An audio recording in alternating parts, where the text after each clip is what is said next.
students, and welcome to G3 e-learning classes. And today we are going to do our next part of this video, chapter Kinship, Caste and Class. This is your chapter number 3. So first of all, we will do the third point, social differences within and beyond the framework of caste. See, are you probably familiar with the term caste, right? वो सभी जानते हैं कि कौन किसकी क्या cast है. Caste system जो है वो अर्लियर जो हमारे ब्राह्मणास थे उन्होंने 4 उनको उसमें बांट दिया था. And which refers to a set of hierarchically ordered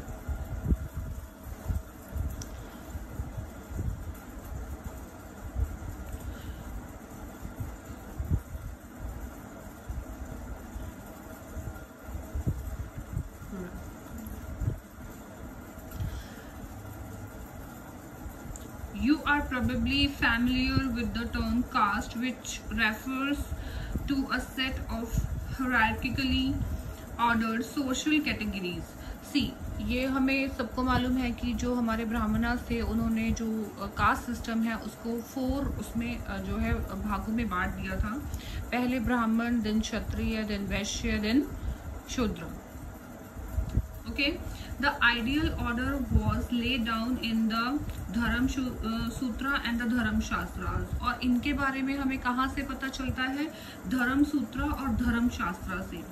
Brahmins claim that this order in which they were ranked first. अब क्योंकि ब्राह्मणों ने ये जाति उसको बांटा था या कास्ट सिस्टम को बांटा था, तो उन्होंने अपने आप को जो है इसमें सबसे फर्स्ट जो पोजीशन पे रखा. और दे कंसिडर्ड, और वो ये बोलते थे, they ranked themselves at first and they often said this thing that it was the divinely ordained, कि जो ये भगवान की तरफ से जो है ये जो सिलेक्ट किया गया है कि कौन किस ऑर्डर पर आएगा. While placing groups classified as Shudra and untouchables at the very bottom of the social order, position within the order were supposedly determined by birth. ठीक है, ये हम सभी जानते हैं कि जो ये क्लासिफिकेशन होता है ना हर इंसान का, वो उसके बाय बर्थ, कि उसने किस कास्ट के अंदर जो है जन्म लिया है. ठीक है, अगर कोई ब्राह्मण के यहाँ पैदा होता है तो वो ब्राह्मण ही कहलाएगा, अगर क्षत्रिय के यहाँ है तो वो क्षत्रिय कहलाएगा. और जो शूद्रस है वो इस लिस्ट में सबसे जो है लो कैटेगरी के आते हैं और जो सबसे नीचे रखे जाते हैं. और उनका क्या काम है, ऐसा आई ऑलरेडी टोल्ड यू, कि जो अपर 3 क्लासेस हैं उनको ये लोग सर्व करते थे. ठीक है, इनको जो है अनटचेबल्स भी माना जाता था. सो आवर फर्स्ट सब point is of this point, the right occupation. Okay, the right occupation. The Dharam Sutra and the Dharam Shastra also contained rule about the ideal occupation of the 4 categories or varnas.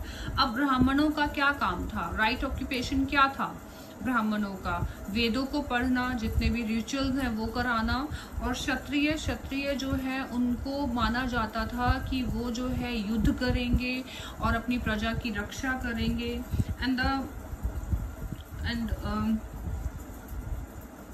And Kshatriya were to engage the warfare, protect people and administration and justice, study the Vedas. और वो लोग भी जो है वो वेदास को study कर सकते हैं. ब्राह्मणास को राइट था और क्षत्रिय को राइट था वेदास को स्टडी करने का.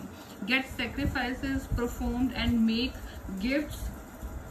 Okay, sacrifices. अब देखो कि यहाँ पर जो है क्षत्रिय सेक्रीफाइसेस भी कराते थे. आपने देखा होगा कि अश्वमेध यज्ञ आप लोगों ने सुना होगा. ठीक है, वो यज्ञ कराते थे, अपना घोड़ा छोड़ते थे और वहां पर जो है अगर घोड़ा किसी और राजा ने उसको रोक लिया है तो उनको युद्ध करना पड़ते थे इसके लिए. सो the last 3 occupations were also assigned to the Vaishyas, who were the addition expected to engage in the agriculture, pastoralism and trade. Shudras were assigned only one occupation, as I already told you, that of serving the three higher varnas. Okay, कि जो वैश्यस का क्या काम था, जितना भी agriculture है, पेस्ट्रोलिज्म है, ट्रेड है, ये सब कौन करते थे? वैश्यस का काम था। और ये डिस्क्राइब किया गया था ब्राह्मणों के द्वारा। ऐसा नहीं है कि कोई और जाति नहीं कर सकती थी, बट उस टाइम पे लोग बहुत रिजिडली इसको फॉलो करते थे, ठीक है। और शूद्रस का क्या काम था? इन तीनों वर्णों को जो है उनकी सर्विंग करना, उनको सर्व करना, उनके लिए काम करना। The Brahmanas evolved 2 or 3 strategies for enforcing these norms. One, as we have just seen, was the assert that the Varna order was of divine origin. Second, they advised king to ensure that these norms were followed within their kingdom. And third, they attempt to pursue people that their status was determined by birth. However, this was not always easy, so prescriptions were often reinforced by stories told in the Mahabharata and the other text. Okay, कि अब 3 चीजें जो है वो ब्राह्मणा से बताई। क्या बताया कि एक तो जो है जो उन्होंने वर्ण डिवाइड किए हैं, ये तो जो है भगवान ने उनको बोला है। दूसरा, वो राजा को बोलते थे कि वो इंश्योर करें कि जो ये डिवाइडेशन कर दिया गया है उसके अकॉर्डिंग जो है उनका राजपाट सारा चले। थर्ड ये था कि जो बाय बर्थ जिस वर्ण में जो इंसान पैदा हुआ है वो उसी को ही फॉलो करेगा। जैसे मैंने पहले भी बताया कि जो ब्राह्मण के यहाँ पैदा हुआ है वो ब्राह्मण, जो क्षत्रिय के यहाँ पैदा हुआ है वो क्षत्रिय, और जो वैश्य के यहाँ पैदा हुआ है वो वैश्य ही कहलाएगा। Now we will move to our next point, non Kshatriya Kings. अब एक क्वेश्चन यहाँ अराइज होता है, क्या नॉन क्षत्रिय भी जो है किंग हो सकते थे? मीन्स जो क्षत्रिय नहीं है क्या वो भी किंग हो सकते थे? सी, यहाँ पर अकॉर्डिंग टू जो हमारा जो धर्म शास्त्र और धर्म सूत्र जो लिखे गए हैं उनके अकॉर्डिंग क्षत्रिय ही जो है वो राजा बन सकते थे। लेकिन बहुत सारे इंस्क्रिप्शंस में हमें ये भी एविडेंस मिलते हैं कि जो कुछ एक ब्राह्मणास थे वो भी क्षत्रिय, जैसे सातवाहना अपने आप को यहाँ पर कहते हैं कि वो ब्राह्मण थे, ठीक है। और क्षत्रिय और ब्राह्मणिकल जो टेक्स्ट है describe them as being of low origin. और यहाँ पर कुछ एक संघास या कन्वास थे, वो भी जो है अपनी पावर के बेसिस पे जो है वो बने, राजा बने। So other rulers such as the Shakas who came from the Central Asia were regarded as the Malachas, ठीक है। अब कुछ एक एविडेंस हमें यहाँ पे ये भी मिलते हैं कि सेंट्रल एशिया से ना शकाज आए थे जिनको मलच्छास कहा जाता था, बार्बरियंस कहा जाता था, और इनको ये आउटसाइडर थे तो बाय द ब्राह्मणास, एंड क्योंकि ब्राह्मणास इनको जो है वो बोलते थे आउटसाइडर्स, ठीक है। तो अब इनको किसकी कैटेगरी में रखा जाए? अब ये यहाँ आते थे, लड़ते थे, अपनी शक्ति दिखाते थे और यहाँ पर राजा बन जाते थे। However, one of the earliest inscription in Sanskrit describes how the Rudradaman, the best known Shaka, ये भी बाहर से आया था, ruler rebuilt Shudrasena lake. This suggests that powerful Malachas were familiar with the Sanskritic tradition, ठीक है। उन्होंने एक लेक बनाई थी, शुद्रसेना जो लेक है, और ये क्या शो करता है कि जो ये मलच्छास हैं ये सांस्कृतिक ट्रेडिशन को बहुत अच्छे से जानते थे। It is also interesting that the best known ruler of the Satvahana dynasty, Gautamiputra Shri Satakarni, ये नाम भी हमने सुना होगा। और मैंने आपको पहले भी बताया था जब मदर्स वर इम्पोर्टेंट में एक पॉइंट आया था कि क्या मदर्स इम्पोर्टेंट थे, तो हाँ, ये वही राजा है जो कि जिन्होंने अपना जो सरनेम है अपनी माता के नाम पर लिखा। मैंने अभी बताया गौतमी पुत्र, ये अपने आप को फर्स्ट क्या मेंशन करते थे अपना नाम लेने से पहले? गौतमी पुत्र Shri Satakarni, okay. So claimed to be both unique ब्राह्मणा, वो अपने आप को ब्राह्मणा भी जो है क्लेम करते थे, and the destroyer of the pride of Kshatriyas, और वो ये भी कहते थे कि हम जो क्षत्रिय को अपने आप पे जो प्राउड है उनको डिस्ट्रॉय करने वाले अपने आप को ये लोग कहलाते थे. सो as you can see from the first example, integration within the framework of caste was often a complicated process. The Satavahanas claimed to be Brahman, whereas according to the Brahmanas, king ought to have been Kshatriya. So they claim to uphold the fourfold Varna order, but entered into marriage alliances with people who were supposed to be excluded from the system. Okay कैसे मुश्किल है, क्योंकि अब अगर हम Brahminical text की बात करें तो उसमें ये साफ मेंशन किया गया है कि जो क्षत्रियज हैं वही सिर्फ राजा बन सकते हैं. बट अगर हम एग्जांपल ले सातवाहना किंग्स का, तो उसमें हमें कुछ अलग ही देखने को मिलता है. तो ये डिसाइड करना मुश्किल है कि उस टाइम पर जो मेन प्रैक्टिसेस थी वो क्या थी. Then we will move to our next point, जातिज and the social mobility. These complexities are reflected in another term used in text to refer the social categories, जाति. अब हर किसी को आप जो है ना वर्ण में डिवाइड नहीं कर सकते. हमने 4 कास्ट सिस्टम बनाया, ब्राह्मण, क्षत्रिय, वैश्य एंड शूद्र. लेकिन अब कुछ लोग का ऑक्यूपेशन ऐसा है जिनको हम जो है इन चारों वर्णों में नहीं रख सकते कि ये किस में आते हैं. तो उसके लिए जो है ना वो जातियां बना दी गई. जैसे जाति like varna was based on the birth, however while the number of varnas was fixed at 4 and there was no restriction on the number of jatis. अब जातिस पे कोई रिस्ट्रिक्शन नहीं थी. अगर हम बात करें यहाँ पर कि जाति में जो है उसको फिट होना, हर किसी को जाति में फिट नहीं किया जा सकता. अगर मैं यहाँ एग्जांपल लूँ, जैसे गोल्ड स्मिथ है, उसको हिंदी में हम सुवर्णकार बोलते थे. अगर मैं पुरानी उसकी बात करूँ तो गोल्ड स्मिथ जो सुनार है, अब उसको हम वो किसी भी इसमें 4 फोल्ड जो वर्णा सिस्टम था उसमें वो फिट नहीं हो रहे थे.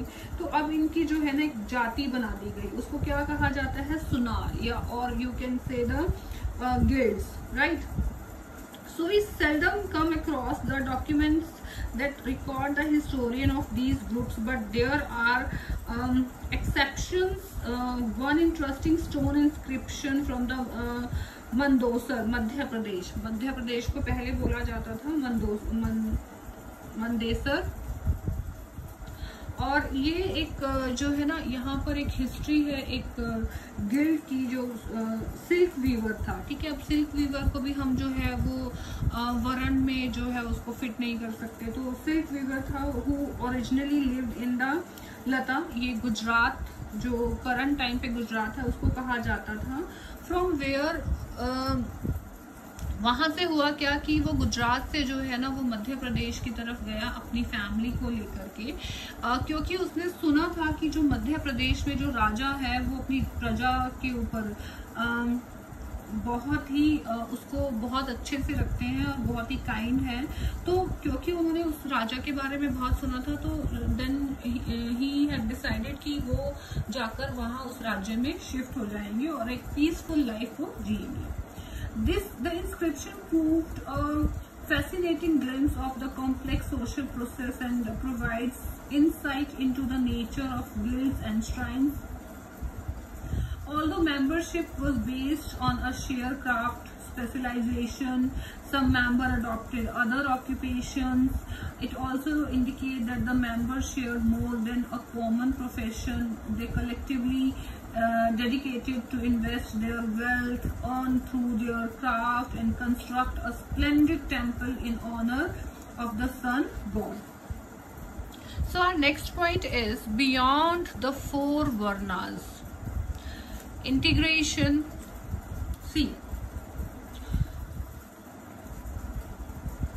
given the diversity of the subcontinent, there were and always have been population whose social practice were not influenced by the Brahmanical ideas. अब हर उसमें जो है ना पॉपुलेशन कुछ ऐसी भी है जो कि ब्राह्मणिकल आइडियाज को रिफ्यूज करेगी, कि जो उन्होंने कह दिया वो जरूरी नहीं है कि माना जाए।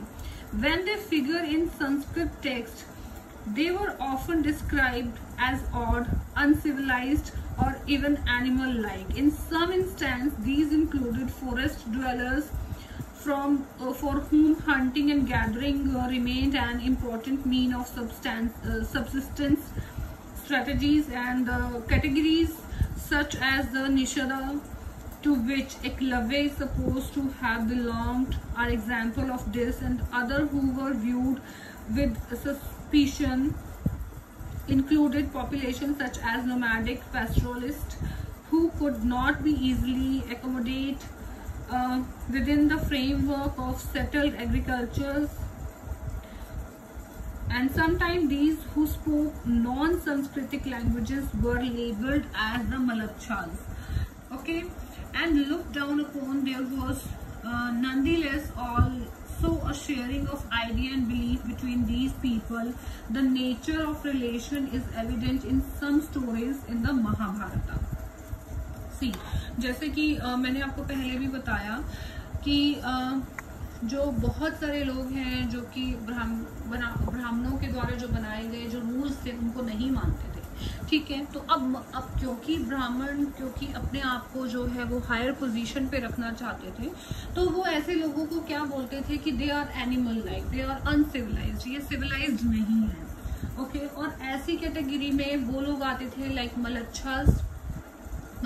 मैंने आपको पहले भी बताया कि जो कि सेंट्रल इंडिया से आए थे और वो आउटसाइडर उनको कहा जाता था, और वो जो है वो ब्राह्मणों की बात को नहीं मानते थे, इसीलिए तो ब्राह्मणों ने उनको बोला कि दे आर आउटसाइडर्स और दे आर मलच्छास, वो अनसिविलाइज्ड है, लाइक एनिमल है। दूसरा वो मानते थे जो फॉरेस्ट ड्वेलर्स थे, उनको भी वो अनसिविलाइज्ड मानते थे। आपने एकलव्य के बारे में सुना होगा, हमने मोरल स्टोरीज में भी पढ़ाया है या पढ़ा है कि एकलव्य थे जो कि जिन्होंने धनुष विद्या सीखी अपने गुरु से, और जब उनके गुरु ने उनसे गुरु दक्षिणा मांगी तो उन्होंने अपना अंगूठा काट के दे दिया। मीन्स उनके गुरु ने ही डिमांड किया था कि वो अपना अंगूठा काट के जो है वो उनको दे दे, और विदाउट एनी सेकंड थॉट उन्होंने वो काम कर दिया। तो एकलव्य के बारे में भी हमने सुना है, तो उसमें भी जो है उनको क्या माना जाता था, एकलव्य को भी जो है निषद, ठीक है, वो बिलोंग करते थे इसी कैटेगरी से जो फॉरेस्ट ड्वेलर्स थे। Our next point is beyond the four varnas, subordination and conflict.